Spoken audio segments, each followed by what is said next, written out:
Hi குட்டி நண்பர்களே, இன்று நாம் பழங்களின் பெயர்களையும் நிறங்களையும் கற்போம். இது ஆப்பிள், சிவப்பு நிறம். இது பனானா, வாழைப்பழம், மஞ்சள் நிறம். இது ஆரஞ்சு, ஆரஞ்சு நிறம். இது கிரேப்ஸ், திராட்சை, ஊதா நிறம். இது மாம்பழம், மஞ்சள் நிறம். இது வாட்டர்மெலன், தர்பூசணி, பச்சை நிறம். இது பப்பாயா, பப்பாளி, ஆரஞ்சு நிறம்.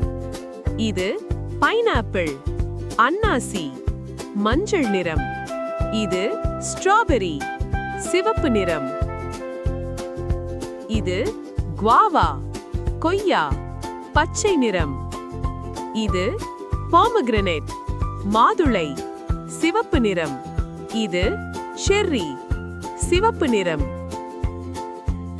இது ப்ளூபெர்ரி, நீலம் நிறம்.